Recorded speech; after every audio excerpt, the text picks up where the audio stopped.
오늘부터는 다시 새롭게 읽는 성경 시리즈로 돌아와서 오늘은 구약 성경 22번째 시간으로 본문은 창세기 42장 6절에서 9절 보시겠습니다.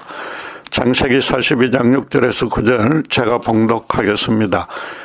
때에 요셉이 나라의 총리로서 그 땅 모든 백성에게 곡식을 팔더니 요셉의 형들이 와서 그 앞에서 땅에 엎드려 절하며 요셉이 보고 형들인 줄을 아나 모른 채 하고 엄한 소리로 그들에게 말하여 이르되 너희가 어디서 왔느냐. 그들이 이르되 곡물을 사려고 가나안에서 왔나이다. 요셉은 그의 형들을 알아보았으나 그들은 요셉을 알아보지 못하더라. 요셉이 그들에게 대하여 꿈을 생각하고 그들에게 이르되 너희는 정탐꾼들이라. 이 나라의 틈을 엿보려고 왔느니라. 요셉이 노예로 팔려가 내국에서 거꾸로 총리가 되어 큰 기관에서 그 나라 백성을 구해낸 이야기는 너무나 드라마틱하고 통쾌해서 신자에게 큰 소망을 줍니다. 주일학교에서부터 요셉의 모습을 본받아서 믿음의 큰 승리를 달성해야 한다고 가르칩니다. 그가 어렸을 때부터 품었던 비전을 실현하기 위해서 어떤 고난도 굳건한 믿음으로 이겨내고 기의 엄청난 결실을 이뤄냈다는 것입니다. 하나님도 그처럼 당신의 일에 헌신하는 자에겐 큰 기적으로 함께해서 예상치도 못하는 엄청난 열매를 맺게 해 주신다고 강조합니다. 이런 해석과 가르침이 전혀 틀린 것은 아니지만 아주 부족하고 불완전한데도 신자들은 무엇이 어떻게 잘못되었는지 잘 모릅니다. 단순히 큰 비전을 품는 것이 하나님의 큰 축복을 받을 수 있는 비결이라고만 여깁니다. 정말로 그렇게 믿는다면 우리의 신앙생활이 실제로 그대로 따라가야 할 것입니다. 그러나 솔직히 따져서 대체로 하나님의 비전을 실현하기는커녕 새벽 기도회마다 눈앞에 닥친 고난에서 어서 빨리 구해달라는 기도만 마냥 반복하는 수준이지 않습니까? 교회 출석한 지 아무리 오래되어도 요셉의 근처에는 가보지도 못하고 요업이 하나님을 직접 대면하기 전까지 계속 징징대며 원망 불평했던 상태에 머물러 있는 신자가 태반이 넘을 것입니다. 이는 자기 신앙을 성경에 비추어서 점검도 해보지 않는다는, 즉 성경을 제대로 읽어본 적이 없어서 그 내용을 잘 모른다는 여실한 증거입니다. 우선 요셉이 총리가 되기까지 얼마나 큰 고통을 겪었는지 거의 생각하지 않습니다. 새벽기도마다 어서 구해달라는 그 고난이 만약에 말입니다. 만약에 하나님이 요셉처럼 큰 형통을 주시려는 필수 과정이라면 어떻게 됩니까? 매일 아침 자기는 총리가 되기 싫다고 거절하는 셈인데 그러면서 어떻게 요셉의 믿음을 본받을 수 있단 말입니까? 무엇보다 하나님의 일에 자기 인생 전부를 걸겠다는 각오와 헌신이 있습니까? 그 전에 하나님의 큰 비전을 품은 적이라도 있습니까? 정말로 까놓고만 해서 믿음 생활을 하는 목적이 자신의 현실 삶에서 풍요로운 형통이거나 최대한 잘 봐줘서 이 어려움만 없애려는 것 아닙니까? 혹시 요셉에 대한 가르침도 나하고는 상관없는 주의 종들에게만 해당한다고 한쪽 귀로 듣고 다른 한쪽 귀로 흘린 것은 아니냐 말입니다. 큰 비전을 품으면 복 받는다는 해석은 요셉이 이룬 마지막 업적에만 주목하여서 그것도 문자적 의미만 살펴본 것에 불과합니다. 성경을 그렇게 표피적으로 접근해서는 평생 가도 하나님을 온전히 믿을 수 없습니다. 마치 수박 끝을 아무리 핥아도 그 속이 어떻게 생겼는지 또 그 맛은 어떤지 전혀 모르는 경우와 같습니다. 마지막 결과에만 주목했다는 것은 그 배후에서 처음부터 끝까지 눈에 보이지 않게 역사하셨던 하나님의 손길은 지나쳤다는 뜻입니다. 성경은 한마디로 하나님에 관한 책입니다. 인간이 이 땅에서 아름답고 활기차게 살아가는데 필요하고 충분한 그분의 가르침을 계시해 놓았습니다.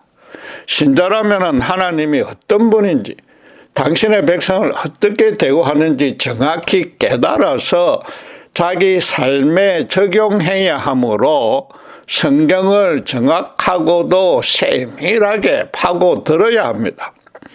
요셉 이야기에서 대부분의 신자가 놓치는 부분은 그가 어려서부터 하나님의 큰 비전을 품은 적이 없다는 것입니다. 꿈을 2번 꾸긴 했어도 자기가 계획하거나 의도한 비전이 아닙니다. 꿈은 대체로 평소 생각을 반영하지만 어린 요셉이 아무리 철이 없어도 나중에 크게 출세하여서 형제들로 자기에게 절하게 만들겠다고 소망하지는 않았을 것입니다. 만약 형제들에게 평소에 미움을 많이 받았기에 나중에 커서 복수하겠다는 앙심을 품었고 또 꿈에 그런 모습이 나타났다 하더라도 그 내용을 미리부터 떠벌려서 일을 그르칠 짓은 하지 않았을 것입니다. 그가 꾼 꿈은 하나님이 보여준 것입니다. 한 번만 꾸었다면 망상 혹은 한상이라고 오해할 수 있으므로 하나님은 같은 의미를 명확하게 드러내는 꿈을 2번 거푸 선명하게 꾸도록 했습니다. 거꾸로 따지면 하나님이 직접 심어준 이런 확실한 비전이 없는 신자라면은 요셉처럼 되어보겠다고 의도적으로 큰 일을 계획하려는 영적인 부담을 굳이 안 가져도 된다는 뜻입니다. 그리고 요셉이 어쨌든 하나님이 주신 꿈이라서 굳건한 믿음으로 어떤 고난도 이겨내서 이루고야 말겠다고 노력한 적도 없었습니다. 다시 말하자면 그를 향하면 형들에게 절대 자랑하지 않았을 것입니다. 본문도 9절에 요셉의 형들이 찾아온 후에야 요셉이 그들에게 대하여 꾼 꿈을 생각하고라고 증언합니다. 그 꿈을 완전히 잊어버린 것은 아니겠지만 평소에는 관심을 전혀 두지 않았다가 이때 불현듯 생각났던 것입니다. 어려서 꾼 첫째 꿈에서는 형제들이 만든 곡식단이 요셉이 세운 단에 절을 했고 2번째는 해와 달과 11별이 자기에게 절하는 모습을 보았습니다. 처음에는 형제들만 절했으나 결국 아버지와 엄마도 11번째 아들인 그에게 절했다는 것입니다. 너무 철이 없었던 요셉은 그 꿈이 너무 통쾌하고 신나서 형들에게 자랑하다가 미움을 사게 되었고 또 아버지 야곱의 총애만 믿고 형들을 우습게 알다가 결국은 애굽의 노예로 팔려갔습니다. 아무 연고 없는 이방 땅에서 홀로 온갖 고생을 하다가 바로의 시대장 보디발의 처에 모함으로 억울하게 감옥에 갇혀서 언제 석방될지 모르는 신세가 되었습니다. 요셉이 처음 얼마 동안은 하나님이 심어준 꿈이라서 그분이 실현해 주리라 믿었을 것입니다. 그러나 모든 상황이 정반대로 흘러서 아예 실현 불가능하게 됐습니다. 감옥에서 평생 썩을지도 모르니까 그 꿈은 효력이 다했다고 여기고 더 이상 미련을 갖지 않았을 것입니다. 하나님이 꾸게 한 꿈이라 언젠가 그분이 이루리라는 신랄 같은 기대도 거의 소멸되었을 것입니다. 그러다가 바로의 떡과 술을 맡은 간원들의 꿈을 정확히 해목해 준 것이 인연이 되어서 그걸로 인해서 총리까지 됐습니다. 새삼 자신의 그 꿈도 두 꿈도 이 두 간원의 경우처럼 실현될 수도 있겠다는 생각이 들어서 꺼져가던 희망을 되살려냈을 것입니다. 그동안 인생사에 온갖 풍파를 심하게 겪었기에 형제들 중에 으뜸이 되겠다는 어리석은 교만은 완전히 버렸겠지만은 어떻게든 가족을 만나볼 수 있겠다는 희망은 다시 힘껏 붙들었을 것입니다. 그런데 문제는 이미 애굽 제사장 딸과 결혼해서 아들도 둘이나 낳았고 무엇보다 총리로서 당장 7년의 큰 기근을 해결해야 됩니다. 그런 후에 언젠가는 세계 최강국인 애굽 총리의 신분으로 가나안의 부모와 형제들을 찾아갈 수는 있고, 그러면 가족들이 예의를 차리기 위해서라도 자기에게 절해야 할 것입니다. 그러면 그 꿈이 예형적으로는 실현되는 것입니다. 그러나 그 꿈이 온전하게 실현되려면은 형들이 거주하는 가나안에서 자기가 크게 출세 형통하거나 최소한 야곱으로부터 장자권을 받아서 형제들이 자기를 함부로 대하지 못하는 정도는 되어야 됩니다. 그러나 바로가 고향으로 돌아가려고 자기를 쉽게 놔줄 것 같지 않습니다. 만약 가족을 방문할 기회가 영영 없다 쳐도 형들은 여전히 가나안에서 가난하게 양이나 치고 있는 반면에 자기는 지금 애굽의 총리가 되었으므로 사실상 그 꿈이 반쯤 이루어졌다고 스스로를 위로해야 할 편입니다. 그러던 차에 요셉이 정말로 꿈도 꾸지 못한 너무나 놀라운 일이 벌어졌습니다. 가나안에도 심한 기근이 들어서 곡식을 사러 온 10형제가 야곱이 데리고 가지 말라고 명한 막내 베냐민을 빼고 그 10형제가 지금 실제로 자기를 향해서 절하고 있습니다. 그동안 너무 바빠서 잊고 있었던 그 꿈이 생생하게 떠오르며 형들이 절하는 모습과 정확하게 오버랩됐을 것입니다. 첫째 꿈에서 형들의 곡식단이 자기 곡식단에게 절했으니까 지금 곡식을 사러 온 지금의 형편과 완전히 일치하므로 순간적으로 온몸에 소름이 돋았을 것입니다. 요셉은 형들을 알아봤으나 형들이 요셉을 몰라본 이유는 간단합니다. 그들이 헤어질 당시에 요셉은 새파란 청년이었고 그로부터 약 15년이 지나서 지금 성인이 되었기에 쉽게 식별하기 힘들었을 것입니다. 거기다가 나중에 23절에 보면 통역을 세웠고 요셉은 지금 화려하고 품위 있는 애굽 총리의 복장을 하고 있었습니다. 설령 그 용모나 목소리가 요셉과 비슷하게 보였어도 자기들이 애굽의 노예로 팔았기에 총리가 된다는 것은 상상조차 못할 일입니다. 요셉이 형들에게 곧바로 아는 채 하지 않은 이유도 간단합니다. 누구라도 전혀 예상치 못한 엄청난 일이 갑자기 생기면 잠시 얼이 빠져서 어찌할 바를 모릅니다. 언뜻 정신을 차린 후에는 자기를 죽이려 했던 형들에 대한 원망이 아직 완전히 가시지 않아서 앞으로 이 일을 어떻게 처리해야 할지 생각해 볼 시간도 필요했을 것입니다. 그때 맏형 르우벤은 철없는 요셉 동생 요셉을 나중에 살짝 구해주려고 자기들 손에 피 묻히지 말자고 형제들을 설득시켜서 우선 구덩이에 빠뜨렸습니다. 르우벤의 숨은 뜻을 몰랐던 유다도 물 없는 구덩이에 요셉을 버려두면 죽을 것이 뻔하다고 안타깝게 여기고 있던 차에 마침 지나가는 미대한 상인들을 발견하고는 노예를 팔자고 제안해서 그의 목숨을 건져 주었습니다. 그런 숨은 사정을 전혀 모르니까 또 그런 채로 요셉은 우여곡절 끝에 애굽의 총리가 되었는데 그래서 오히려 이게 전화위복이 됐으므로 한편으로 형들에게 감사하는 마음도 생겼을 것입니다. 그럼에도 지난 오랜 세월 동안 겪었던 그 고통이 훨씬 더 커서 형들에 대한 미움은 여전히 상당히 남아 있었을 것입니다.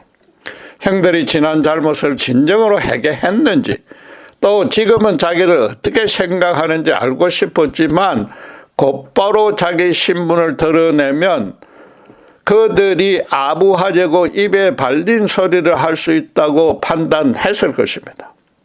두 번의 테스트를 통해서 형들이 자기를 죽이고 노예로 팔고 나서 진정으로 회개했으며 아버지 야곱과 막내 동생 베냐민을 잘 보살피고 있다는 사실을 확인한 후에 형들을 용서해주고 또 하야했습니다. 요셉의 인생은 강야에서 형들에 의해서 구덩이에 빠질 때에 완전히 180도로 달라진 것입니다. 부모의 청해만 믿고 하늘 높은 줄 모르고 까불던 응석바지 아이가 사방이 완전히 막혀서 꼼짝없이 죽음을 맞이해야 되는 절망의 구렁텅이로 떨어졌습니다. 르우벤과 유다의 숨은 호의를 미처 몰랐기에 제발 목숨만 살려달라고 하나님께 눈물로 매달렸을 것입니다. 그러는 사이에 마침 위대한 상인에게 노예로 팔리면서 구덩이에서 건져질 때 자기의 기도가 응답되었다고 확신했을 것입니다.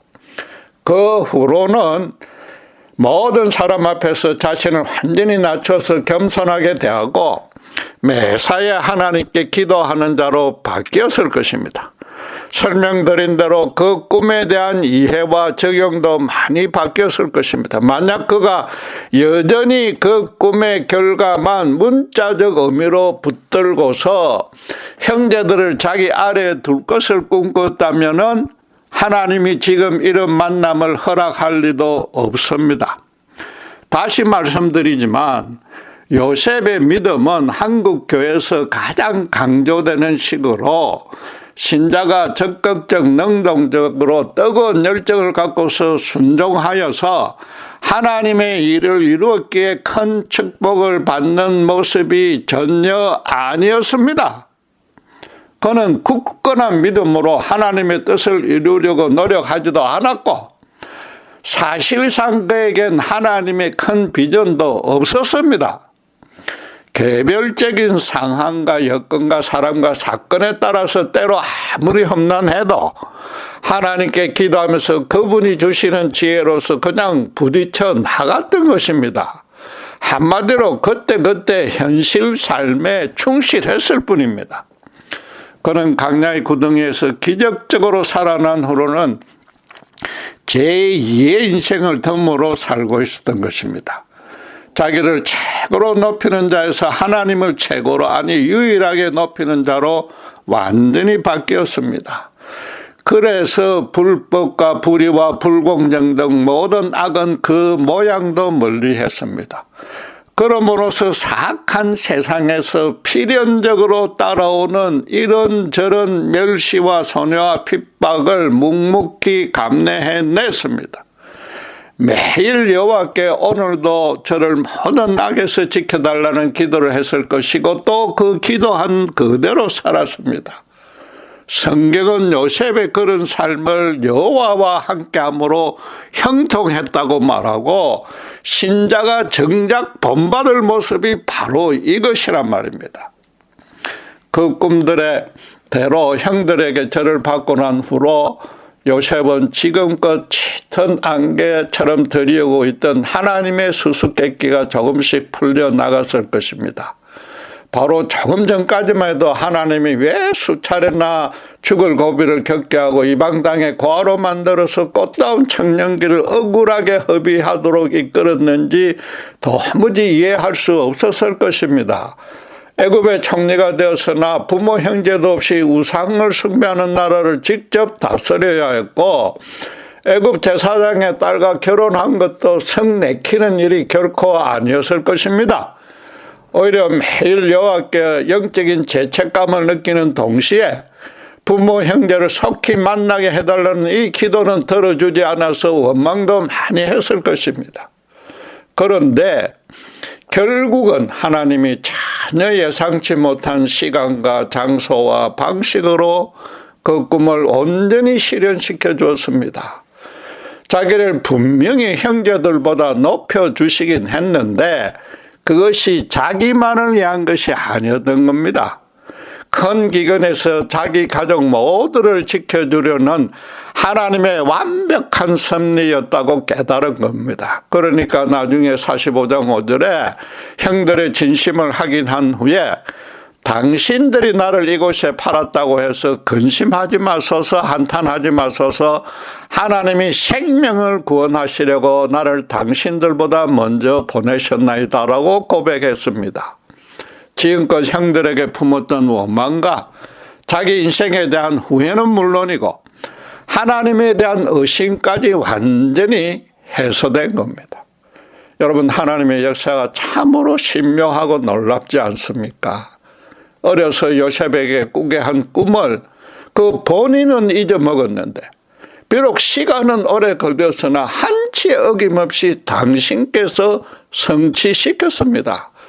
특별히 요셉으로 온갖 고난을 겪게 해서 그의 믿음과 함께 그의 인격을 정금같이 성숙시킨 후에 형들을 다시 만나게 했습니다. 마지막 극적 상봉의 이 순간에도 침착하게 대응하도록 성령으로 지혜와 분별력을 심어주었습니다. 하나님은 당신의 사랑하는 백성이 특별히 당신의 일을 직접 맡아서 수행하는 당신의 종이 실패하거나 제약에 빠지는 것을 미리 막아주시는 겁니다. 그런데 반드시 간과하지 말아야 할 사항은 지나간 모든 때와 장소와 상황에서 요셉은 그런 줄도 모르고 자신의 자유의지대로 판단하고 결정하고 시행했다는 겁니다. 하나님이 강제하거나 직통으로 지시한 적이 없습니다. 눈에 보이지 않는 인도와 간섭만으로 처음 계획하신 당신의 목적을 당신께서 달성했습니다.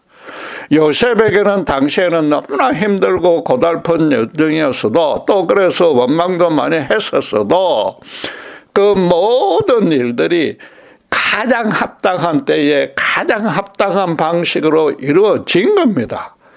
요셉에게는 그의 중심에 하나님을 사랑하고 끝까지 당신께 의지하려는 그 마음만 성령님이 날로 견고하게 자라게 해주었을 뿐입니다.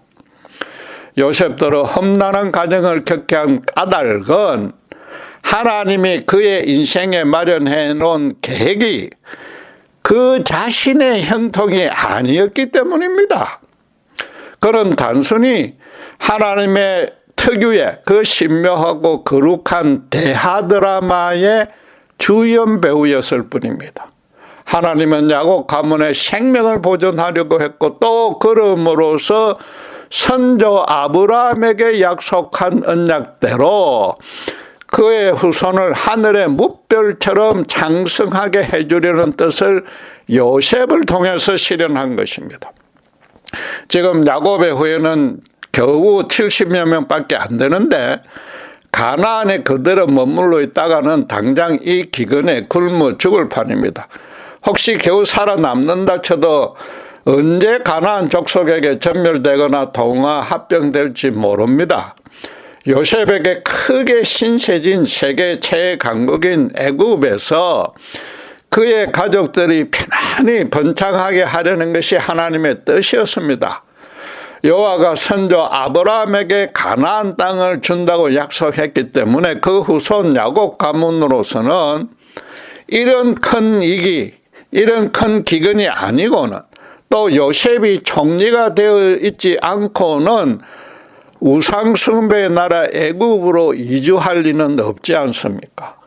요셉은 자기 가족만 아니라 아브라함의 후손에 대한 언약을 실현하려는 하나님의 섭리인 줄도 깨달았습니다. 그래서 45장 7절 8절에 가면은 하나님이 큰 구원으로 당신의 생명을 보존하고 당신들의 후손을 세상에 두시려고 나를 당신들보다 먼저 보내셨나니 그런즉 나를 이리로 보낸 이는 당신들이 아니요 하나님이시라고 말합니다. 요컨대 형들이 자기를 죽이려 했던 일조차도 하나님의 섭리였고 그것은 우리 가족과 더 나아가서 그 후손을 세상에 두시려는 그분의 원대한 계획이었다고 말하는 겁니다. 하나님은 모든 신자의 인생과 그가 속한 공동체를 당신만의 계획에 따라서 처음부터 끝까지 주관하고 통치하십니다. 세상 만사를 종합적 장기적으로 아시는 것뿐만 아니라 당신께서 세밀하게 미리 다 계획하셔서 그 계획대로 당신께서 반드시 완벽하게 달성하는 겁니다. 신자의 믿음도 그분의 이런 강대하심과 영원하심과 통달하심과 거기다 또 거꾸로 세밀하심과 정확하심과 완전하심 그런 것들에 맞춰져야만 하는 겁니다. 그분의 뜻과 계획의 구체적인 사항까지는 절대로 매번 쉽게 알 수 없지만은 그분을 최대한 크게 가슴에 품어야 한단 말입니다. 요셉처럼 범사의 그분의 절대적이고 완벽한 주권과 섭리를 믿고서 자기 전부를 의탁할 수 있어야 됩니다. 신자가 하나님을 자신이 생각할 수 있는 혹은 믿고 싶은 아니면 예상하고 기대할 수 있는 범위 안에 가두는 것만큼 사실은 가장 약한 믿음이 없습니다. 예컨대 새벽기도마다 욥처럼 의심하고 불평 원망하는 그런 믿음입니다. 물론 신자 쪽에서 그분을 위한 계획을 세우고 믿음으로 최선을 다해 이뤄나갈 수는 있습니다. 그러나 여전히 세상적 욕심과 재성이 남아있는지라 아무리 거룩한 계획이라도 인간이 하나님을 한정하는 꼴이 될 수 있습니다. 거기다가 그러면 그분이 큰 복을 주신다고 믿으면 결국은 그분보다 신자 자신이 잘되기 위해서 그런 계획을 세우고 열심히 노력한 셈입니다. 그런 일에 하나님이 기뻐하기는커녕 함께 해 주실지도 의문이지 않습니까? 그분께 정말로 영광이 되고 실제로 그분의 이름이 높아질 것이라고 확신한다면 또 그 전에 어떤 형태로든 자신이 복받으려는 계획이나 의도가 전혀 없다면 자기 판단으로 큰 비전을 품고서 자기 의지로 열심히 노력해도 됩니다. 또 그런 신자라면 당연히 모든 결과는 하나님께 완전히 맡기면서 그 과정이 아무리 가시밭길 같아도 기꺼이 감내하며 인내할 것입니다. 그런데 유감스럽게도 대부분의 신자가 그런 수준의 믿음이 되지 않습니다. 그러나 여러분 절대로 실망하고 포기할 필요는 없습니다. 하나님의 구체적인 뜻은 몰라도 범사의 그분을 진정으로 주인으로 모시고 있기에 그분이 싫어하는 일만 하지 않아도 아주 좋은 믿음입니다. 요셉도 간절히 기도하며 경배해 드릴 때 빼고는 개별 상황에 맞추어 단지 여호와의 자녀답게 정직하고 신실하게 행했는데 그걸로 하나님은 형통케 했다고 말한단 말입니다. 자기 욕심과 고집을 내세우지 않았을 뿐 자기 소망마저 포기하지는 않았습니다. 하나님은 연약하고 진토 같은 우리 체질은 물론이고 순간순간 감정에 쉽게 휩쓸린다는 것도 알고 계십니다. 아무리 경건한 자라도 그 판단이 어리석다는 점까지 하나님은 잘 아십니다. 신자는 그래서 하나님의 영광에 동참하고 싶다는 진실한 그 소망만 끝까지 붙들어도 된단 말입니다. 현재 처한 위치에서 예수님의 십자가 은총을 어떻게든 주변에 드러내고 싶은 마음이 있느냐의 문제인 겁니다. 그런 마음으로 매일 기도하면 그럴 수 있도록 하나님이 마련해 놓은 기회와 사람과 사건을 만나게 됩니다. 전해야 할 말씀과 취할 행동도 내주하신 성령님이 인도해 주십니다. 그렇게 성령님과 동행하는 체험이 늘어나면은 나중에 내가 생각지도 못한 이런 엄청난 일도 할 수 있다니라고 스스로 놀라면서 처음부터 끝까지 하나님이 다 하셨다는 고백이 나온단 말입니다. 사도 바울은 하나님의 일을 더 열심히 잘하고 큰 성과를 내려고 그 일에 방해되는 지병을 낫게 해달라고 3번이나 간절히 기도했으나 응답받지 못했습니다. 말하자면 한국 교회가 요셉을 두고 강조하는 것처럼 하나님을 위한 큰 비전을 품고서 이루고야 말겠다고 굳건한 믿음으로 하나님께 열정적으로 매달렸으나 그의 간구가 냉정하게 거부되었던 겁니다. 대신에 하나님이 어떤 응답을 주셨습니까? 고린도서 12장 9절에 내 은혜가 네게 족하도다. 이는 내 능력이 약한 데서 온전하여 짐이라. 지병이 낫지 않고서 계속 고통당하는 것이 바울에게 족한 은혜라고 합니다. 하나님의 능력이 약한 데서 온전해진다는 것은 너희가 기대하듯이 병을 낫게 해주는 것만이 큰 능력이 아니고 거꾸로 병이 낫지 않아서 네가 더 겸손히 당신만 전적으로 의지할 때 당신의 일이 더 온전히 실현된다는 겁니다. 쉽게 말해서 하나님은 내 일은 내가 알아서 하는데 네가 자꾸 네 힘으로 네 계획대로 하려니까 너를 강제로라도 약하게 만들려고 병을 낫게 해주지 않겠다는 겁니다. 고달픈 현실 삶에서 매 순간 당신만 의지하고서 당신의 자녀답게 성실하게 살아가는 것이 정말로 강한 믿음이라고, 그게 진짜 최고 강한 믿음이라고 응답해 주신 것입니다.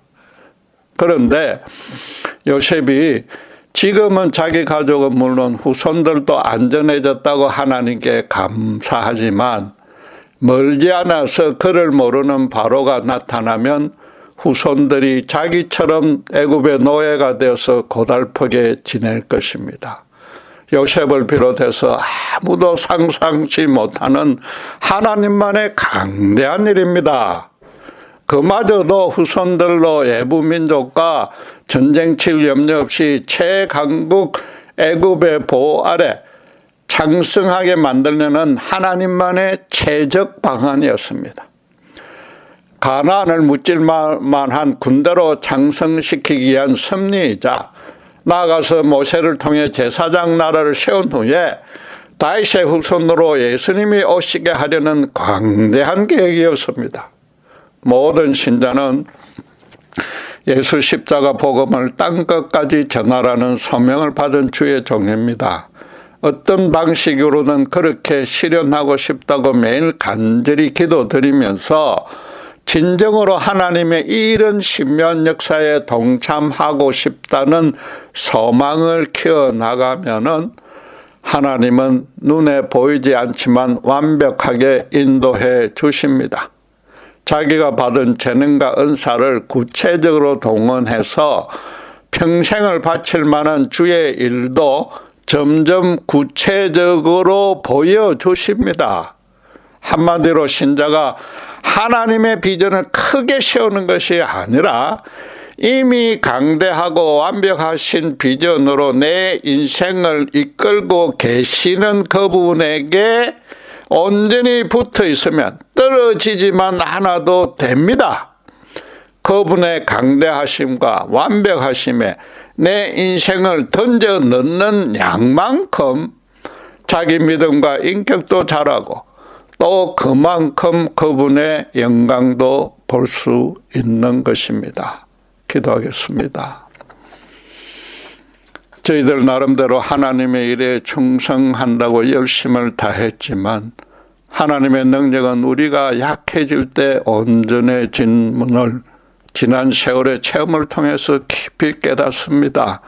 그럼에도 여전히 세상을 향한 욕심과 사람을 향한 교만이 꿈틀거리는 저희들을 불쌍히 여겨주시고 매 순간 저희들을 쳐서 예수님의 십자가 앞에 엎드리게 해 주셔서 주어진 현실의 삶에서 성실히 살아나가고 하나님의 백성답게 세상 앞에 설 때에 하나님의 완벽한 섭리와 강대한 계획에 동참할 수 있도록 저희들을 축복해 주시옵소서.